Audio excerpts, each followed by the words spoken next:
secretário disse que os fazendeiros fazem uma autodefesa. Isso é um escárnio. A própria Secretaria de Segurança Pública, a Polícia Civil, sabe como ela está chamando, o que o senhor chamou de autodefesa? Milícia privada e armada. Está aqui nesse inquérito enorme, posso ler, mas está aqui à disposição de quem quiser dar uma olhada, também está público. Senhor secretário. Qual o número, deputado? Milícia privada e armada. É esse o inquérito que está em curso hoje o número. Por favor. 2054501-47. 2023090342. O que diz esse inquérito? O senhor Manuel tem áudio, tem foto de grupo de WhatsApp do qual ele faz parte, junto com outros fazendeiros, dizendo algumas coisas, entre elas: vamos esconder as armas porque a polícia tá vindo aí. 2. Ele conversando com um funcionário dele, que é um miliciano, um capataz, um sujeito que disse: dei tiro mesmo, atirei nos caras, não sei se pegou, e vou atirar quantas vezes forem necessárias. Ao que ele rebate, mas esconde, porque isso não pode ser bom pra gente. No dia 3 de março, em apenas uma operação, a equipe da polícia apreendeu 2 fuzis calibre 5.56, 2 espingardas calibre 12 e uma de calibre 3.57. Isso aqui é autodefesa? Fuzil? São 5 armas numa só operação que foi apreendida de um desses fazendeiros, que aqui provas de que ele mandou mesmo atirar nesses trabalhadores rurais que fazem ocupação no Pontal do Paranapanema. Não é autodefesa. Mas, senhor secretário, eu gostaria de aproveitar a presença do senhor, porque na última sexta-feira nós vivenciamos, infelizmente, a segunda maior chacina da história do estado de São Paulo. Só perde para a chacina do Carandiru. Foram 14 pessoas que foram assassinadas. Há relatos, inclusive, de requintes de crueldade. Uma das pessoas que foi assassinada tinha uma criança no seu colo antes disso acontecer. E sim, todos nós queremos saber por quê e quem matou o policial Patrick. E eu falo isso como filha de policial. Tem muita gente aqui que faz demagogia. Eu sei o que passa um policial. Porém, não admito que se faça demagogia sobre a morte de nenhum trabalhador de segurança pública para justificar uma chacina, a segunda maior da história. E não há nenhuma prova de que qualquer uma dessas pessoas que foi assassinada na cidade do Guarujá tenha alguma coisa a ver com o assassinato desse policial. Isso não é uma questão menor, porque nesse exato momento existe uma comitiva de parlamentares da Alesp, lá da nossa Assembleia Legislativa do Estado de São Paulo, junto com a OAB, junto com a Ouvidoria da Polícia e com o CONDEP, que estão nesse momento na cidade do Guarujá, ouvindo os moradores, pessoas que moram ali, e que estão relatando que diariamente a polícia entra nas casas, bate nos adolescentes, e que estão vivendo um verdadeiro momento de guerra e de terror. Acho que é fundamental trazer esse tema, porque às vezes parece que se quer passar uma ideia de que se trata simplesmente de preservação da propriedade, preservação da ordem. Mas tem uma lógica por trás disso de extermínio, de descumprimento dos direitos humanos e de tratar a população de uma forma tão desrespeitosa e violenta que acontece uma chacina e que há moradores, mães e pais de família, crianças e adolescentes que estão relatando horrores por parte da polícia do estado de São Paulo. E eu acho importante resgatar. O senhor já chefiou a rota no estado de São Paulo. Eu gostaria de ter chefiado. O senhor foi retirado da rota. Não, também. Há declarações do senhor, eu ainda não terminei, o senhor pode falar claro, depois, não lhe passei o tempo. O senhor foi retirado da rota, há inclusive vídeos nas redes sociais que o próprio senhor admite que matou muito. É um motivo bem ruim, de fato. O senhor representa talvez um segmento de bolsonaristas que acha que é razoável lidar com o tema da segurança pública dessa forma, mas segurança pública é um tema muito sério. Há muitas pessoas que gostariam de esperar uma postura por parte da segurança pública do Estado de São Paulo, dos policiais que são decentes, trabalhadores decentes da segurança pública, existem muitos, mas que não merecem ser chefiados por... Obrigado, deputada. Vamos por partes aí, tá? Em primeiro lugar, a afirmação que a senhora diz aí de armas... Vou deixar o palanque bater palma aí. Tecnicamente, tá, pessoal? Vamos lá. Primeiro ponto, o inquérito que a senhora menciona das armas apreendidas, as armas trata como milícia, nas palavras da senhora, não nas minhas. Todas as armas foram apreendidas. Todas, eu já li, todas essas armas foram apreendidas. Se a senhora me deixar falar, eu respondo.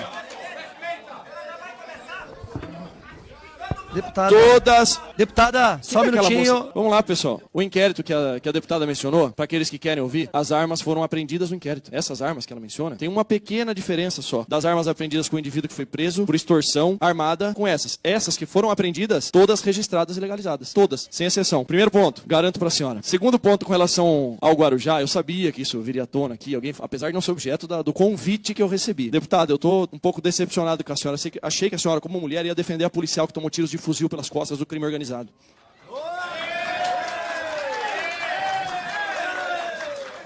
Eu achei que a senhora fosse defender. Para que os senhores saibam, ontem à tarde eu estive na Santa Casa de Santos. Ontem à tarde eu estive na Santa Casa de Santos visitando a Cabo Gomes, a Cabo Natiara Gomes. Graças a Deus, e não tem outra afirmação que não seja essa, ela sofreu 7 disparos de fuzil, uma arma de guerra, atingida pelas costas covardemente por 4 indivíduos do crime organizado. Disparo nas costas e no ombro. Ninguém sai matando, não, deputado. Já vai chegar a vez do senhor falar. Ela está bem, passou por procedimento cirúrgico. O soldado Uriel, atingido na virilha, por Deus também está vivo. Então, senhores, essa narrativa não passa de narrativa. Agora aqui, prestem atenção, senhores. Eu não estou querendo politizar nem polemizar, estou respondendo. Essas narrativas de que houve tortura, que foram executados todos os exames do Instituto Médico Legal, as necrópsias não apontam nenhum sinal de violência, muito menos de tortura. É um documento oficial. Então, senhores, o que existe pela primeira vez no estado de São Paulo é um governador que tem coragem de enfrentar o crime organizado. Orgulho imenso em ser parlamentar, todos sabem disso, atualmente afastado, exercendo a função de secretário de Estado de Segurança Pública e atendendo um pedido, inclusive numa agenda que o deputado Kim Kataguiri fez lá na Secretaria de Segurança Pública em São Paulo, se eu poderia vir aqui prestar esclarecimentos acerca das rotinas, dos padrões, dos protocolos de atendimento das polícias paulistas com relação às ocorrências de invasões de terra e ocupações. Prontamente eu atendi, disse que seria um privilégio poder voltar a essa casa, como eu disse, da qual eu tenho orgulho em pertencer. Então eu fico aqui à disposição de qualquer questionamento acerca da atuação das Forças de Segurança de São Paulo. Nós tivemos, no início do nosso governo, o início de invasões, em especial no Pontal do Paranapanema. No total foram 19 propriedades invadidas, no que o movimento social chamou de Carnaval Vermelho, e todas as 19 foram desmobilizadas. Na Secretaria de Segurança Pública a gente estabeleceu um protocolo de atuação entre as polícias, Polícia Civil, Polícia Militar, inclusive com levantamento de informações, e as informações que foram levantadas é de que esses invasores, quando sabiam que os proprietários rurais de fato possuíam poder de autodefesa no que diz respeito à posse de arma de fogo em suas propriedades, eles decidiam optar por não invadir essas propriedades. Dessa quantidade que eu mencionei das 19 invasões de propriedade, você não via famílias ocupando, grande quantidade de pessoas ocupando essas áreas, muito menos com o objetivo de se estabelecer ali durante um período prolongado. Era 30, 50 metros da entrada da propriedade, da fazenda, enfim, da propriedade, e muito relacionados a, de fato, movimentos político-partidários, né, aos partidos de esquerda. E essas invasões, essas desmobilizações realizadas em São Paulo, elas tiveram uma paciência da nossa parte, o estabelecimento desse protocolo que eu mencionei, a orientação aos proprietários de que ingressassem na justiça para que as polícias pudessem agir, para que não fôssemos acusados ali de toler o direito de manifestantes ou do movimento social. Com a palavra, deputado Kim Kataguiri, autor do requerimento, por 10 minutos, podendo inclusive acrescentar mais 5 minutos como a sua inscrição, deputado. Senhor presidente, senhor secretário, senhor relator, primeiro obrigado ao secretário Derrite por ter aceitado o convite que fiz para que Vossa Excelência viesse a essa comissão. Sei que, como a contribuição já foi muito grande dada por Vossa Excelência, eu gostaria até de confirmar pontos que Vossa Excelência levantou, que a própria Polícia Civil, né, que o próprio inquérito demonstrou, para que a gente deixe muito claro, né, a contribuição da Polícia Civil do Estado de São Paulo, da Secretaria de Segurança Pública do Estado de São Paulo, para o escopo de investigação dessa CPI. Então eu gostaria que Vossa Excelência confirmasse a afirmação de que não foi encontrado nenhum material para plantio nessas invasões, né, de que aparentemente o objetivo não era de se estabelecer e de se plantar e de se fazer reforma agrária ou de se montar assentamento. Sim, confirmo. Também gostaria que Vossa Excelência confirmasse que então há uma gravação que indica que um membro da FNL, o senhor Cláudio, exigiu propina de R$25 mil. Não só a gravação, como a comprovação, provas testemunhais da própria vítima dessa extorsão, apresentadas nas folhas aí do inquérito e também do processo. Perfeito. Isso faz parte do corpo probatório que levou a autoridade policial civil, no caso do Dr. Ramon, a representar pela prisão preventiva. E Vossa Excelência confirma que também há interceptação telefônica que comprova, segundo conclusão da Polícia Civil do Estado de São Paulo, a existência de associação criminosa com a finalidade de extorquir propriedades rurais? Sim. Isso foi comprovado durante a investigação. O relator aqui mencionou anteriormente. É importante a gente salientar que esses crimes foram direcionados aos autores, né? Muita gente que se encontrava nos assentamentos não tinha nem noção do que estava acontecendo. Estavam, de fato, ali precisando de uma propriedade, enfim. Estavam sendo usadas por esses líderes. Isso é o que aponta a investigação do delegado. Vossa Excelência também confirma que há ligação demonstrando que o interlocutor da FNL exigiu alqueires de terra para José Rainha? Sim. Em 2 ocasiões, além da quantia em dinheiro, eles pediram uma contrapartida da extorsão, parte da propriedade rural. E que foram apreendidas também, como Vossa Excelência disse, armas de fogo, e essas armas de fogo seriam do Cláudio da FNL, isso está correto? Sim, e na interceptação telefônica, que eles não sabiam que estavam sendo monitorados, existia um certo desespero para se desfazer desse armamento, porque saberiam que poderiam responder por esse delito também, porque provavelmente o armamento ali não tinha a devida regularização. Perfeito. E uma última confirmação, há então depoimento do senhor Henrique Prata, comprovando que houve então um repasse de R$60 mil à FNL a título de extorsão. Não do Henrique Prata. O Henrique Prata é o proprietário da fazenda, mas do funcionário dele, que eu vou pegar o nome dele aqui, e esse funcionário confirmou que repassou 60 mil reais. É o senhor Antônio Rodrigues Pires. Narrou que os valores foram pagos diretamente a Luciano de Almeida. Agora, senhor secretário, em relação às políticas públicas mesmo do Estado de São Paulo de combate às invasões. Vossa Excelência colocou, salvo engano, me corrija se eu estiver errado, que houve 19 invasões e todas elas foram desmobilizadas, né? Então, eu pergunto a Vossa Excelência que se, na sua opinião, quando o governo do Estado ele consegue acabar com essas invasões, ele consegue impedir que essas invasões aconteçam, ele consegue agir de maneira veloz em relação a essas invasões, eu pergunto isso porque se é possível inferir que em estados em que há longas invasões pode haver negligência por parte de governos estaduais em relação a essas invasões? Deputado, vou falar do Estado de São Paulo, tá? Nós criamos um protocolo, porque nós sabemos do quanto é difícil o produtor rural, o proprietário, se manter, produzir, pagar impostos, fazer com que a balança comercial do nosso país continue, ou pelo menos tente continuar superavitária. Então, nós estabelecemos um protocolo de atuação e nós não somos coniventes com nenhum tipo de invasão de terra. E nós diferenciamos movimentos sociais de criminosos travestidos em movimentos sociais que se aproveitam tanto de pessoas humildes quanto de proprietários. Nesse sentido, as 19 invasões de terras que ocorreram no estado de São Paulo, nós atuamos conforme a lei determina, conforme o amparo legal, orientando os proprietários a ingressarem com pedido judicial para que as forças policiais, tendo uma decisão do Poder Judiciário, pudessem atuar. Dessa maneira, nós desmobilizamos 100% das invasões que ocorreram sob a nossa gestão. Senhor secretário, em 2009, o jornal Correio Brasiliense publicou a matéria cujo título é 5 anos após ser expulso do MST, José Rainha funda 2 novas entidades e atrai seguidores do antigo grupo. Nessa reportagem há a informação de que a Federação das Associações de Agricultores Familiares do Oeste Paulista e da Patativa do Assaré receberam em 3 anos 6 milhões e 700 mil reais em recursos do governo federal e de 2 instituições internacionais. Queria perguntar ao secretário se ele tem conhecimento em relação a esse inquérito envolvendo membros da FNL, se é possível identificar quais são essas instituições internacionais que naquela época financiaram a FNL, se ainda há recursos ou se há alguma investigação sobre recursos internacionais sendo enviados à FNL e se é possível, se há algum indício sobre a origem dos recursos que dão a sustentação às ações da FNL e a manutenção das suas lideranças. Deputado, essa informação, como são informações que antecedem a nossa gestão, eu não tenho aqui, mas eu posso apresentar depois à CPI, se houver comprovação. A gente sabe que não foi o primeiro processo que esse cidadão aí de nome Zé Rainha respondeu, mas eu posso fazer uma pesquisa lá e ver o que já houve em termos de investigação e inquérito e enviar para a CPI. Como se sabe, né, os 3 que haviam sido presos preventivamente pela Justiça foram soltos, não foram completamente soltos, por assim dizer, porque o Tribunal de Justiça de São Paulo ainda estabeleceu uma série de condicionantes para eles, né? Eles não podem entrar em contato com as testemunhas, ou seja, há um receio do judiciário de que esses membros da FNL ameacem as testemunhas, ameacem as vítimas, eles precisam comparecer no tribunal, então há um receio da Justiça de São Paulo de que eles fujam, também tem a necessidade de se dormir em casa todas as noites, então, mais uma vez, demonstrando a preocupação da Justiça de São Paulo de que esses membros da FNL acusados desses crimes fujam, mas o que eu quero perguntar nesse sentido é o seguinte: houve um incêndio provocado pela FNL após a concessão de liberdade provisória pela Justiça de São Paulo, né, as suas 3 lideranças. Tendo em vista que uma das condições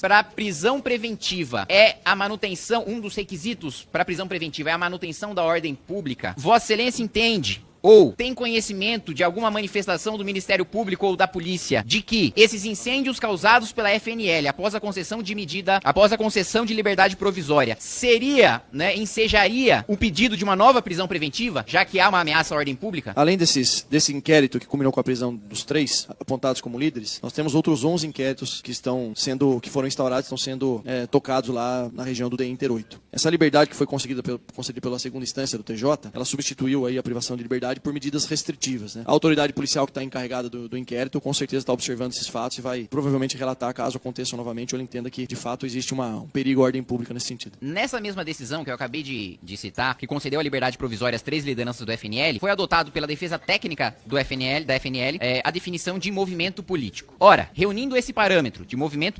político, ou seja, um caráter político ideológico, com a violência física praticada, já atestada em provas, e psicológica contra pessoas e propriedades, gerando terror por coerção direta sobre as vítimas, visando o governo a fazer ou deixar de fazer no campo político ou administrativo, ou seja, levando em consideração esta definição, que são os parâmetros legais que nós temos hoje para definir o que é terrorismo, há a possibilidade de que a FNL seja caracterizada como movimento terrorista? Deputado, eu tenho a minha opinião firmada com relação a isso. Eu fui relator aqui de um projeto de lei de autoria do deputado Alberto Fraga na Comissão de Segurança Pública, que visava, foi no ano passado, se eu não me engano, a Comissão de Segurança Pública visava alterar a tipificação de terrorismo no Brasil. Brasil, que foi uma lei aprovada muito rapidamente em 2016 por conta dos Jogos Olímpicos. E vocês sabem que terrorismo só é cometido se for em razão de xenofobia, etnia, raça ou religião, enfim. E eu entendo que quem invade propriedade, eu não estou aqui generalizando, tá, senhores? Em especial aos deputados do PT, do PSOL, que eu estou falando de maneira categórica e transparente. Nosso trabalho, eu estou falando tecnicamente. Criminosos que se aproveitam de movimentos sociais para invadir propriedade e cometer crimes, tudo leva a crer que um dia o Congresso Nacional vai ter a coragem de diferenciar o que é movimento social do que é, de fato, crime e, nesse aspecto aí, terrorismo. Falamos sobre prevenção, ou a pena de esbulho possessório. Mas é hoje... bom o secretário responder concretamente a pergunta aqui, porque ele divaga. Não, eu me Ele senti perguntou, satisfeito você pela enquadra resposta como do terrorista? Deputado, É importante Nilton você dar Tato, ordem na sua aí, vez, presidente. deputado, Temos que respeitar na sua quem dá vez- a palavra, presidente. Na sua vez, o senhor fale, deputado. Perfeito, deputado Nilton Tato. Eu me senti, pode ficar tranquilo, deputado Tato, que eu me senti contemplado pela resposta do secretário Derrite. Então, Obrigado.